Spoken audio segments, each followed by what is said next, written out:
சோனா குருவி தன்னுடைய பையன் குக்குருக்கு பறக்க கத்து கொடுக்க ஆசைப்பட்டுச்சு. ஆனா குக்கு ரொம்ப பயந்தான். நம்ம பறந்தா கீழே விழுந்துருவோமோன்னு நினைச்சு பறக்கிறதுக்கு முயற்சி பண்ணாமலேயே இருந்தான். அன்னைக்கு சோனா குருவி தன்னோட குழந்தைய ஒரு கூட நிறைய பூக்களை வச்சு அந்த பூக்கள் மேல உட்கார வச்சிருந்தது. இன்னைக்கு என்னோட குழந்தை பறக்க கத்துக்க போறான். அப்படி பறக்க கத்துக்கிட்டதுக்கு அப்புறம் என் குழந்தை என்ன வீட்டுல உட்கார வச்சுட்டு எனக்கு போய் உணவு எடுத்துட்டு வருவான். அம்மா அம்மா, எனக்கு பறக்கிறதுனாலே ரொம்பவும் பயமா இருக்கு. நான் பறக்க கத்துக்க மாட்டேன். எனக்கு தினமும் நீங்களே போய் உணவு எடுத்துக்கிட்டு வாங்க. குக்கு, கடவுள் பறவைகளுக்கு 2 ரெக்கைகளை பறக்கிறதுக்காக தான் கொடுத்திருக்காரு. நீ பறவையா இருந்துகிட்டு பறக்க பயமா இருக்குன்னு சொல்றது பறவை இனத்துக்கே அசிங்கம். நீ பறக்க கத்துக்கிட்டாதான் உனக்கான தானியங்களை உன்னால தேடிக்க முடியும். வாழ்க்கை பூரா அம்மா உன் கூட இருப்பேன்னு நினைச்சுக்கிட்டு இருக்காத. இப்படி சொன்னா குருவி பிறகு குக்குவை கூட்டுக்கிட்டு ஒரு பெரிய உயரமான மரத்தோட உச்சிக்கிட்ட உட்காந்துச்சு. நீங்க பார்த்தா குக்கு நல்லா பெருமூச்சு எழுதிக்கிட்டு ரெக்கைய வேகமா அடிச்சா கொஞ்சம் கொஞ்சமா மேல போக ஆரம்பிச்சிடுவேன். இந்த சமயத்துல எக்காந்தத்தை கொண்டும் நீ கீழே பார்க்கவே கூடாது. கீழே பார்த்தா பயமா இருக்கும், நேராதான் பார்க்கணும். ஆனா சோனாபிரியோட பையன் குக்கு பறக்க முயற்சி பண்றதுக்கே ரொம்ப பயந்தான். 1 2 3 பறந்து போடா குக்கு. என்னடா இன்னும் இங்கேயே உட்கார்ந்துருக்க? பறந்து போ. பறக்கிறதுக்காக முன்னாடி போன குக்கு பிறகு பின்னாடி வந்தான். கொஞ்சம் முன்னாடி போய் மறுபடியும் பின்னாடி வந்தான். அவன் தன்னோட ரெக்கைய அசைக்க கூட இல்ல.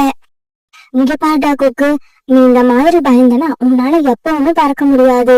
அம்மா பாரு, நான் சின்ன பிள்ளையா இருக்கிறப்ப உன்ன மாதிரிதான் பயந்தேன். பிறகு கொஞ்சம் கொஞ்சமா மனசுல தைரியத்தை வர வச்சுக்கிட்டு பறக்க ஆரம்பிச்சேன். அத பார்த்து எங்க அம்மா சந்தோஷப்பட்டாங்க.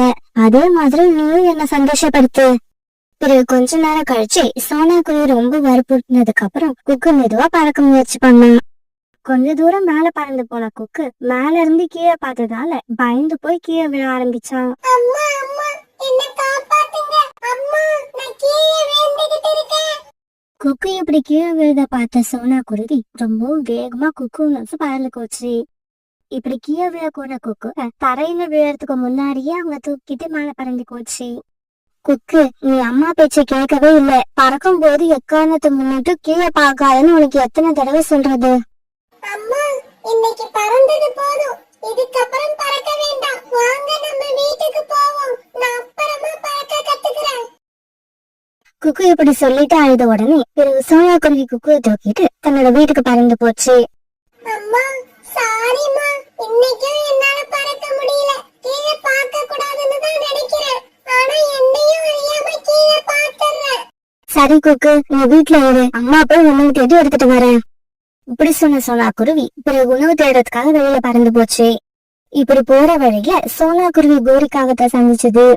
என்ன சோனா, உன்னோட பையன் பறக்க ஆரம்பிச்சிட்டானா? அவன் எங்க பார்க்கறான்? அவனை தூக்கிக்கிட்டு நான் தான் பறந்துகிட்டு இருக்கேன். குக்குவை நினைச்சா எனக்கு ரொம்ப பயமா இருக்கு. அநியாயத்துக்கு பயப்படுறான். அடப்பாவுமே, என்னோட பையன் ஜக்கு கூட நேத்து பறக்க கத்துக்கிட்டான். டேய் ஜக்கு செல்லம், ஆண்டிக்கு கொஞ்சம் பறந்து காட்டு. அம்மா இப்படி சொன்ன உடனே ஜக்கு மெதுவா ரெக்கைய அசைச்சு கொஞ்சம் கொஞ்சமா மேல பறந்து போறான்.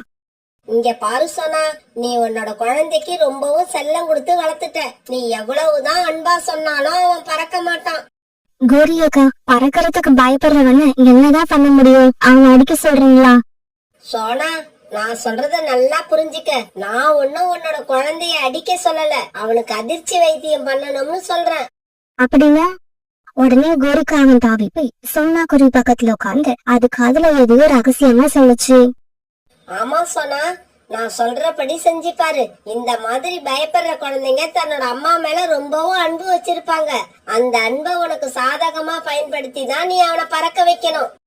கோரியக்கா, உங்களோட ஐடியாவை கேட்டதுமே என்னோட மனசுக்குள்ள ஒரு தெம்பு வந்துருச்சு. நாளைக்கு என்னோட பர்ஃபார்மன்ஸ பாருங்க, அசத்திடுறேன். மறுநாள் பொழுது விடிஞ்சிச்சு. குக்கு கண் வச்சு எந்திரிச்சதுக்கு அப்புறமும் சோனா குருவி எந்திரிக்கவே இல்ல. அம்மா அம்மா, பொழுது விடிக்க ரொம்ப நேரம் ஆகுது. எழுந்திருங்க. குக்கு இப்படி சத்தம் போட்டும் சோனா குருவி கண் வைக்கவே இல்ல. வேணுமே கண்ணை மூடிக்கிட்டு தூங்குற மாதிரி நடிச்சுக்கிட்டு இருந்தது. அம்மா, மணி ஆயிடுச்சுமா. இந்நேரம் நீங்க எழுந்திருச்சு உணவு தேட போயிருப்பீங்க. இன்னைக்கு என்ன இன்னும் படுத்திருக்கீங்க? குக்கு இப்படி கேட்டதும் சோனா குருவி மெதுவா கண்ணை திறந்து பார்த்தது. குக்கு, அம்மாவுக்கு உடம்பு சரியில்லைன்னு நினைக்கிறேன். காய்ச்சல் அடிக்கிற மாதிரி இருக்கு. என்னால எந்திரிச்சு கூட உட்கார முடியல. அம்மா சொன்னதை கேட்ட குக்கு அழ ஆரம்பிச்சுட்டான். அம்மா, என்னம்மா இப்ப எனக்கு இப்ப என்ன பண்றதுன்னே தெரியல. குக்கு, எனக்கு இப்ப காய்ச்சல் அடிக்கிற விஷயத்த பாட்டி கிட்ட போய் சொன்னாதான் பாட்டி டாக்டர் அழைச்சிட்டு வருவாங்க. ஆனா பாட்டி கிட்ட யாரு போய் சொல்றது? உன்னாலதான் பறக்கவே முடியல. அம்மா, நான் என்னம்மா பண்ணுவேன்? எனக்கு பறக்கிறது நினைச்சாலே பயமா இருக்கு. குக்கு, நான் ஒண்ணும் உன்னை குறை சொல்லல. சரி விடு. அம்மா இப்படியே காய்ச்சல்லே படுத்திருக்கேன். நான் இப்படி காய்ச்சல்ல படுத்து அப்படியே இறந்து போகணும்னா அதை யாராலையும் மாத்த முடியாதே. அம்மா அம்மா, அப்படிலாம் சொல்லாதீங்கம்மா. நான் வாசல்ல போய் யாராவது வராங்களான்னு பாக்குறேன். இப்படி சொன்ன கொக்கு உடனே வாசலுக்கு போனா. ஆனா இவன் போன சமயத்துல எந்த பறவையும் அந்த பக்கம் பறந்து போகல. அம்மாவை நினைச்சா எனக்கு ரொம்ப கவலையா இருக்கு. அம்மா சொன்ன மாதிரி கீழே பார்க்காம நேரா பார்த்துக்கிட்டே பறக்க முயற்சி பண்ணுவோம். இப்படி நினைச்ச கொக்கு பிறகு ரக்கைய வீசி மெதுவா பறக்க ஆரம்பிச்சான். கொக்கு இப்ப கீழே விழாம தன்னுடைய வீட்டையும் தாண்டி மேல பறந்து போயிட்டான். இதுக்கப்புறம் நாம கீழே பார்க்கவே கூடாது. இப்படியே பாட்டி வீட்டுக்கு போய் ஆகணும். அப்படி நினைச்ச கொக்கு பிறகு தன்னுடைய பாட்டி வீட்டுக்கு பறந்து போக ஆரம்பிச்சான். இதெல்லாம் ஜன்னல் வழியா பாத்துக்கிட்டு இருந்த சோனா குருவி சந்தோஷத்துல துள்ளி குதிக்க ஆரம்பிச்சது. கொஞ்ச தூரம் பயந்து போன உடனே கொக்குவோட மனசுல தைரியம் வந்துருச்சு. பறக்கிறது இவ்வளவு ஈஸியா இருக்கு. நாம தான் முட்டாள்தனமா இவ்வளவு நாள் பயந்துகிட்டே இருந்துட்டோம். இப்படி நினைச்சுக்கிட்டே பறந்து போன கொக்கு சீக்கிரமாவே தன்னோட பாட்டி வீட்டுக்கு போய் சேர்ந்துட்டான். பாட்டி பாட்டி, நான் இப்ப நல்லா பறக்க கத்துக்கிட்டேன். குக்கு, நீ இத சொல்லவே வேண்டாம். நீ தனியா வீட்டுக்கு வந்திருக்கிறத பார்த்தாலே தெரியுது. பாட்டி, அம்மாவுக்கு ரொம்ப காய்ச்சல் அடிக்குது. அதனால உங்களை உடனே அழைச்சிக்கிட்டு வர சொன்னாங்க. உடனே குக்குவோட பாட்டி குக்கு கூட அவனோட வீட்டுக்கு போனாங்க. இப்படி பறந்து போறப்ப குக்கு அவங்க பாட்டி முன்னால வேகமா பறந்து போனா. தன்னோட அம்மாவை எப்படியாவது காப்பாத்தணுங்கிற எண்ணம் தான் அவனோட மனசுல இருந்துச்சு. இந்த மாதிரி குக்குவும் அவனோட பாட்டியும் வீட்டுக்கு போய் சேர்ந்தப்ப சோனா குருவி வீட்டு வாசல்லையே உட்கார்ந்து இருந்துச்சு. அம்மா அம்மா, நான் பறந்து வர்றத பாத்தீங்களா? நான் இப்ப நல்லா பறக்க கத்துக்கிட்டேன்.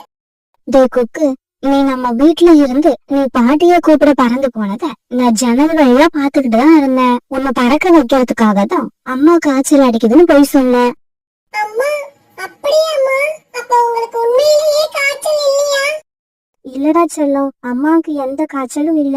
இதையெல்லாம் கோரி ஆண்டி கொடுத்த ஐடியா தான். உன்னை இப்படி பறக்க வச்சதுக்கு நான் அவங்களுக்கு தான் நன்றி சொல்லணும். அம்மா, நீங்க இப்படி ஏமாத்துவீங்கன்னு நான் நினைக்கவே இல்ல. டேய் குக்கு, நான் உனக்கு ஒரு உண்மையை சொல்றேன் கேட்டுக்க. உங்க அம்மா சின்ன வயசுல தைரியமா பறந்தான்னு நினைக்காத. இதே மாதிரி ஒரு நாடகம் போட்டுதான் நான் உங்க அம்மாவை பறக்க வச்சேன். உங்க அம்மா சரியான பயந்தாங்குழி. இப்படி சொல்லிட்டு குக்குவோட பாட்டி சிரிக்க பிறகு எல்லாருமே சிரிக்க ஆரம்பிச்சாங்க.